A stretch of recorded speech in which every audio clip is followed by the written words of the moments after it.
السلام عليكم، مساء الخير للجميع أحبتي في الله. إذا معكم في هذا الفيديو فيما يخص لقاء المنتخب الوطني الجزائري الودي أمام منتخب هولندا المدجج بالنجوم وباللاعبين الذين ينشطون في أكبر الدوريات، خاصة الدوري الإنجليزي الممتاز. إذا اليوم الناخب الوطني فلاديمير بيتكوفيتش أشرك كبر عدد ممكن من اللاعبين بخطة تقريبا بأربع مدافعين، ثلاثة في الوسط وثلاثة في الهجوم، تتغير من 4-3-3 إلى 4-1-4-1 4-2-3-1 بأسلوب دفاعي وبأسلوب هجومي في بناء المرتدات السريعة. شفنا في الشوط الأول المنتخب الوطني دافع أكثر مما هاجم، وكان له مردود لا بأس به دفاعيا، مع تألق الحارس المنتخب الوطني لوكا زيدان الذي كان له اليوم رد قوي فوق أرضية الميدان لجميع المنتقدين الذين شككوا في أحقيته بالاستدعاء لهذا المونديال وبرروا ذلك بعد إصابته. ولكن اليوم شفنا أن لوكا زيدان رغم أنه وضع الماسك هذاك على الوقائي على وجهه، إلا أنه كانت لديه تصديات حاسمة اليوم، 6 تصديات، ممتاز جدا بالنسبة لحارس مرمى. سلبيات وإيجابيات كبيرة في مردود المنتخب. نبدأ إذن بالحارس لوكا زيدان الذي قلنا أزال الشكوك ورد على المنتقدين وبرهن أنه ضمنيا هو الحارس الرقم 1 في المنتخب الوطني، رغم عودة الحارس الممتاز كذلك أسامة بن بوط. اليوم عندنا يعني معطيات أكثر دقة على الحارس لوكا زيدان. نمر للدفاع. الدفاع اليوم بعدما بدأ المباراة بماندي وزين بالعيد، شفنا أن المحور كان وبقي صلبا رغم الاختراقات التي رأيناها، والحمد لله كان لوكا زيدان في مستوى جيد اليوم وقدر يخرج كرات يعني صعبة جدا، ولكن حذاري فيه بعض يعني السلبيات اللي شفناها في وسط الدفاع خاصة. ولكن في الشوط الثاني بعد رجوع وارتفاع مستوى نبيل بن طالب في وسط الميدان الذي كان اليوم، نبيل بن طالب كان في مستوى رائع ورائع جدا. رياض محرز الشوط الأول تمريرة حاسمة سحرية لعمورة، لكن للأسف عمورة مرة أخرى يضيع أهداف محققة. بصراحة كرة محرز لا تضيعها يا عمورة، لا تضيعها يا أخي. أنت تضيع نقاط مهمة جدا أقول، وخاصة أنك أنت لاعب مهم في المنتخب الوطني، تصيد كأس العالم أحسن هداف، ولكن تراجع رهيب في الحس التهديفي يا محمد لمين. يجب مراجعة هذا الوضع في أقرب الأجل. لو يواصل هكذا عمورة مكانته راح تكون صعبة حتى كبديل. إذن برافو للمنتخب الوطني. سوف نراجع كذلك بعض الدروس في وسط الميدان.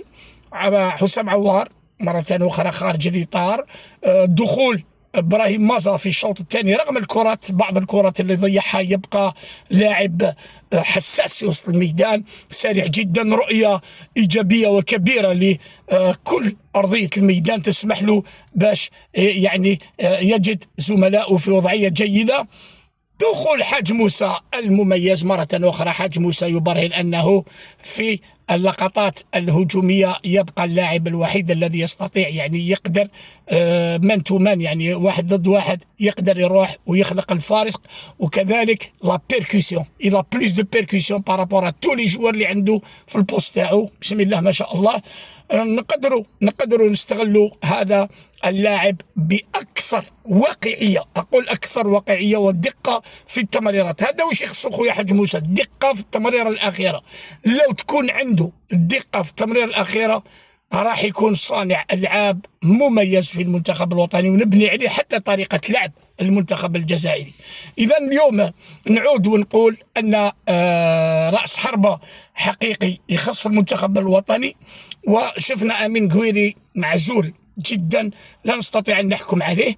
ولكن خليني نقول توغاي اللي كنا كاع خايفين منه شفناه في وسط الدفاع، لا بأس به. لازم نراجعوا بعض الأخطاء اللي ارتكبناها خاصة من جانب التركيز.